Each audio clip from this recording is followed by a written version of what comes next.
Bem-vindos ao maravilhoso mundo do direito. Meu nome é Júlio César Hidalgo e esta é mais uma edição do Revendo a Tempo da Central de Concursos. Qual vai ser o nosso primeiro assunto? A administração pública. Vejam, lembra quando você estava lá na escola e você teve lá a sua aula de conjunto? Pois bem, isso é a administração pública, um conjunto. E dentro desse conjunto chamado administração pública, o que é que eu tenho? Vários subconjuntos. O primeiro é o subconjunto dos órgãos e entidades federais, seja do Poder Executivo, Legislativo ou Judiciário. Também os órgãos e entidades estaduais, os órgãos e entidades municipais e, por fim, os órgãos e entidades distritais. Sempre lembrando, então, que se o seu examinador perguntar o que abrange o conceito de administração pública, que é muito comum esse tipo de pergunta na prova, você tem que lembrar que abrange os órgãos e entidades da União, Estados, Distrito Federal e municípios, do Poder Executivo, Legislativo ou Judiciário. Mais uma diquinha para você. Município não tem poder judiciário, então a administração pública é só do Poder Executivo e do Poder Legislativo. Senhor, alguém pode perguntar que está assistindo aí. Órgão e entidade, eu não me lembro muito bem, eu estudei, mas eu não me lembro muito bem, eu não me recordo muito bem qual é a diferença entre órgãos e entidades. Fácil, vamos explicar para você nunca mais esquecer isso e matar essa questão da prova. Vamos pensar o seguinte, o termo órgão. A gente usa o termo órgão normalmente para nos referirmos a certos departamentos do poder público, mas também usamos o termo órgão para nos referirmos a certas partes do corpo humano. Então vamos usar exatamente isso, o quê? O corpo humano. Tá?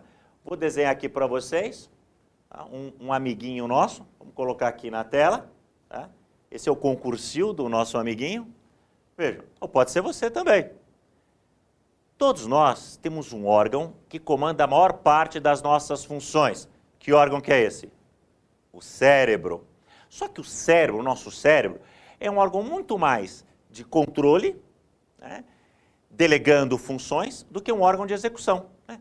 Pensa bem, o que você faz usando apenas o cérebro? Pensar. Tá? Você usa o cérebro só para pensar.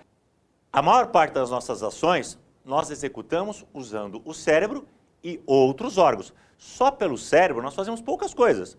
Pensar, talvez, mas se temos que falar, andar, comer, usamos outros órgãos. Então, o que o cérebro vai fazer? Esse órgão de execução, de comando, ele vai delegar funções para outros órgãos.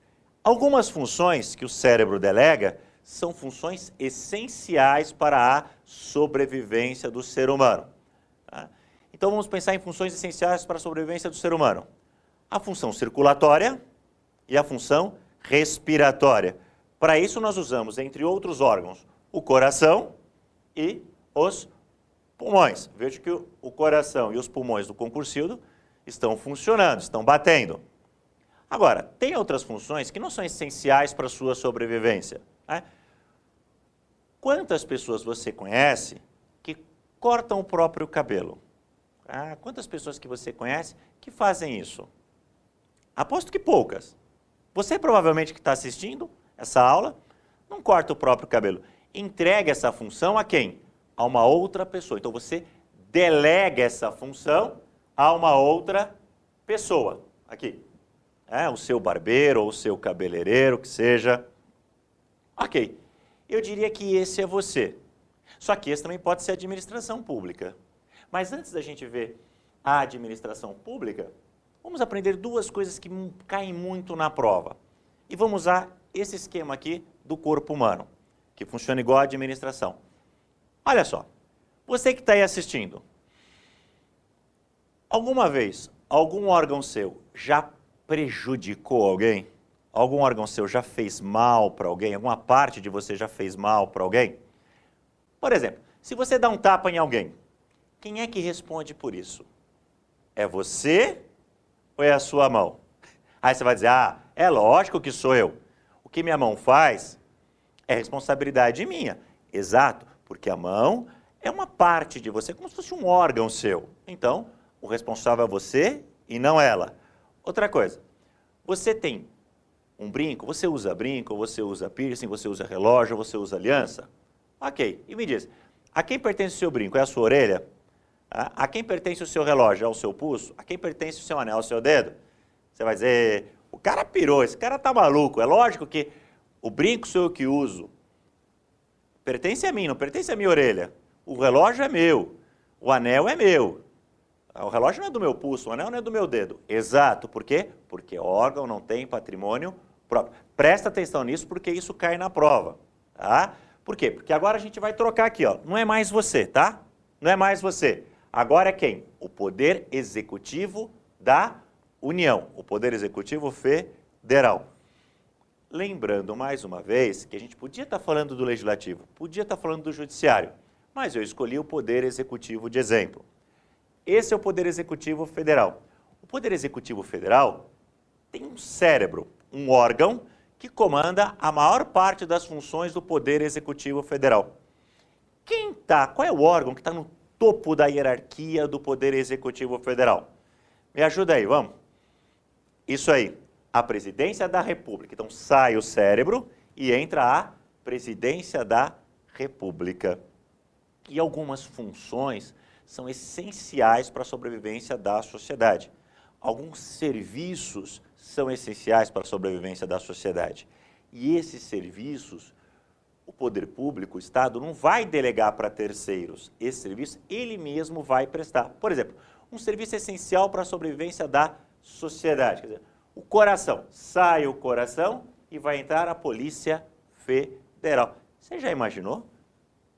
Se nós não tivéssemos Polícia Federal, Polícia Militar, Polícia Civil do Estado, ia ser o caos. Imagina se o poder público delegasse essa atividade para uma empresa privada e essa empresa privada de um dia para o outro demitisse todos os policiais ou se recusasse a prestar o serviço. Seria um caos.